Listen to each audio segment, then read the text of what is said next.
Hey, Jordan with the Young Turks, TYT Politics. Monday, Emma has been live so far. Check out her video on the latest. Apparently, Roy Moore, who is now accused by at least three women of pedophilia, his poll numbers are going up among evangelicals. Shocker. So go check out that video. I was just on Facebook talking about another city destroyed by lead. That would be Buffalo, New York. You can watch that on our Facebook page. But, shockingly, it's 2017 and already the corporate media is doing adoring wet kiss interviews with one Uncle Joe Biden. That would be the former Vice President Joe Biden, former Delaware Senator. And, of all the establishment, corrupt Democrats, I happen to like Joe Biden. I don't really have a lot of dislike for him. I think he understands middle class issues more than, say, a Hillary Clinton or really uber elites like Bill, Hillary Clinton, Nancy Pelosi. However, there has been this narrative brewing now, and now he's on a book tour. Wrote a book about his son Beau, who tragically passed away due to brain cancer. So he's on a book tour, and the media, of course, first thing they're asking, what about 2020, Joe? Will you be too old? Can you take back the Rust Belt that Donald Trump took? And Joe Biden is not exactly hiding. He likes the attention. He likes the affection and the rumors and this and that, and he's letting on that he might actually run for office. So I want to show you one thing he said to Megyn Kelly, that bastion of journalism, formerly of Fox News, now of NBC. He was on her morning show, and he gave a nice softball interview. And this is what Uncle Joe has to say about whether he understands the middle class. But for 77,000 votes, this would be a different race now. Come on, let's take a look at this. And it's they call me middle class Joe. Well, it's not meant as a compliment in Washington. It means I'm not sophisticated, but I understand. I understand what built this country, and I just the only thing I know is the middle class, their hopes, their aspirations, because it's where I come from. It's what I am. There was a poll out today that said So, 2% of Donald Trump. Middle class Joe. Again. Middle class Joe. So, if they call him middle class Joe, it must be true, right? He clearly, as a senator, he clearly as a vice president, protected American jobs, protected the American worker, fought all these toxic trade deals that shipped the Rust Belt that he says understands him more. He also in that interview said the Rust Belt loves him more than Donald Trump. So, is that true that he's middle class Joe? And again, I happen to like him. He's a lovable guy. He gives a good speech. He seems like one of those roll-up-your-sleeve Democrats of the past. But, unfortunately, the record doesn't match the rhetoric, Uncle Joe.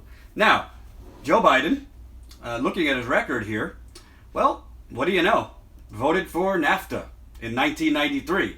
NAFTA did more to decimate the same Rust Belt that Joe Biden is saying loves him more than Donald Trump. So, this is the difference between rhetoric and actual record. Again, it doesn't make him a bad person, but we got to call out BS when we see it, even if it's coming from someone that sounds a little bit more populist than, say, a Hillary Clinton or a Barack Obama or a Nancy Pelosi. He sounds the part. He took the Amtrak when he was senator. He took the Amtrak from D.C. to Washington, D.C. He got, credit for that as one of the people. But voted for NAFTA. You know who didn't vote for NAFTA? Bernie Sanders. Okay? Like the Iraq War, which Joe Biden voted for. Bernie Sanders did not vote for the Iraq War. So when all these corporate outlets give giant wet kisses to Joe Biden, what they're forgetting is he might, in theory, understand the middle class, but as a politician, he has voted and pushed policies that have destroyed the middle class. He voted for NAFTA. Let's look at other things. Voted in favor of NAFTA, voted in favor of the Uruguay Rounds Agreement Act, voted in favor of fast-track Trade Authority. Obama was trying to get fast track authority on the TPP. Fast track authority basically means what it says. It allows you to basically expedite free trade agreements. And he voted for a lot of other trade agreements. Now, while Obama, the former president, was trying to push the TPP, as his vice president, Joe Biden was right there with him. This is from The Hill. Democratic critics of President Obama's trade agenda got a playful warning from Joe Biden on Thursday when the vice president announced that he'll be the administration's leading pitchman for the TPP. Quote, "I know a lot of you don't like TPP, but you're gonna have to see me," Biden told scores of House Democrats gathered in Baltimore for their yearly retreat. "I apologize because they think we get along with each other, so they're sending me." The room erupted in laughter. So, let me tell you something, all right? Joe Biden, does he give a hell of a speech? Great. Joe Biden, would I want to have a beer with him at a barbecue? Absolutely. I think he's an interesting guy. I think in general he's a little bit better than some of the other, establishment corporate Democrats. But the record is the record. He has voted for things that have closed down factories and that have basically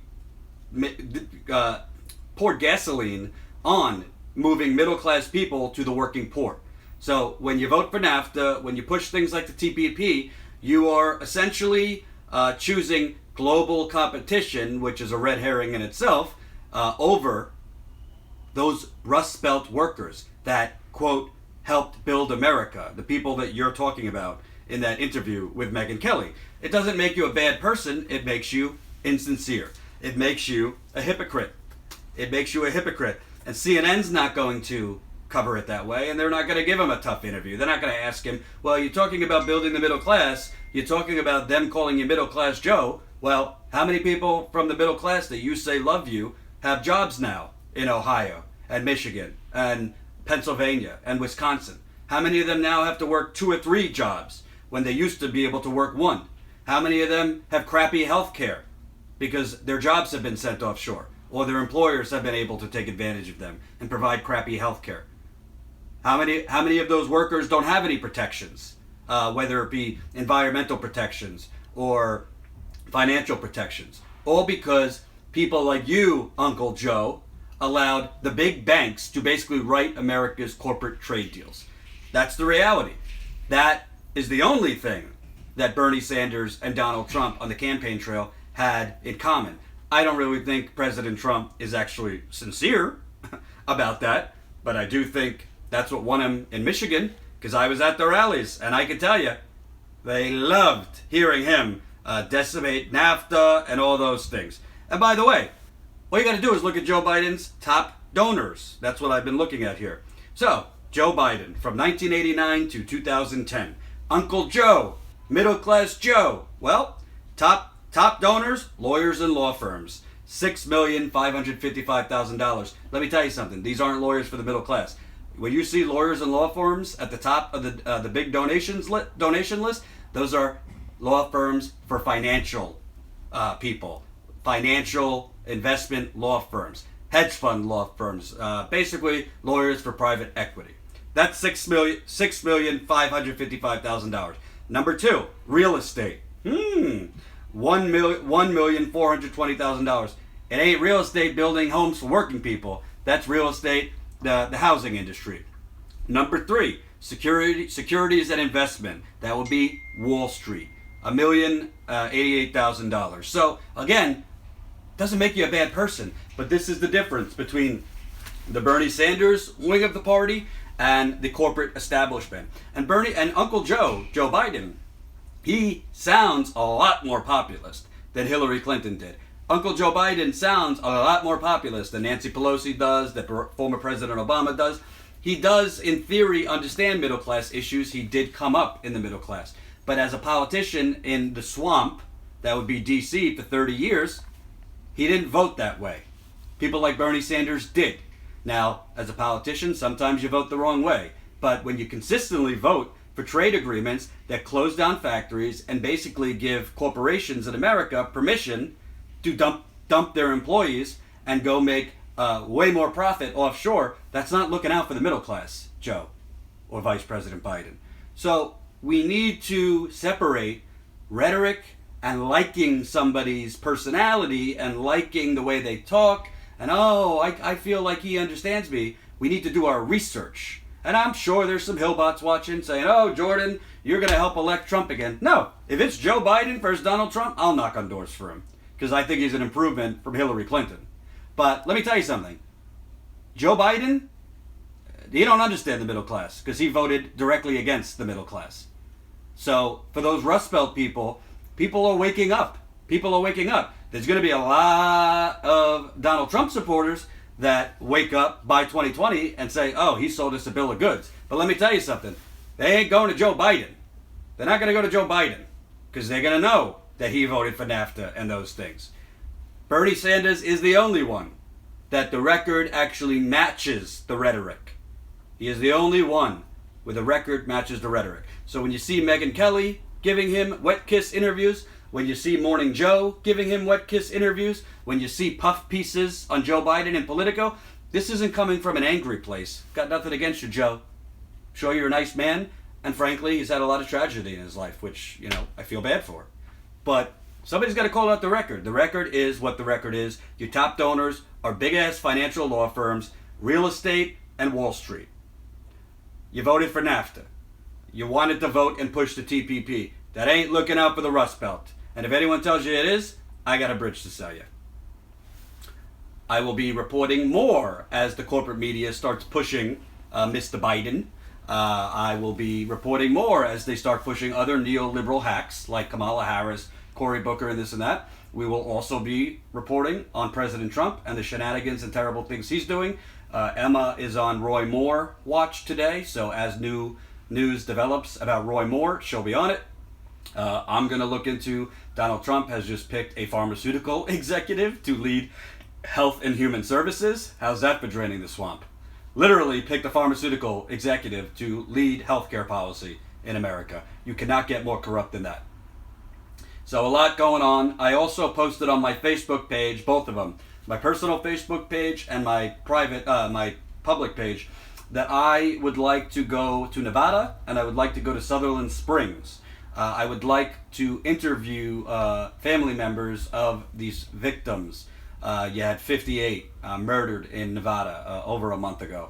You've had 25 murdered in Sutherland Springs, Texas. And it's already out of the news. And I think that's a disgrace. That's how gun violence continues, because we've normalized it. So I'd like to go. I don't want to exploit these people. Obviously, they need to be comfortable speaking with me. But I do want to put a face to it, because until we get their stories out, until we humanize who these people were that are being assassinated all over the wild, wild west that is the United States, it's not going to stop. It's not going to stop. And it will take a lot more than just putting their faces up.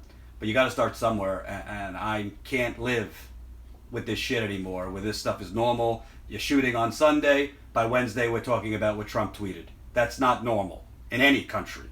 And the media should be ashamed of itself, frankly. And I'm part of the media, so I want to do something about it. Thanks for watching. Have a good day.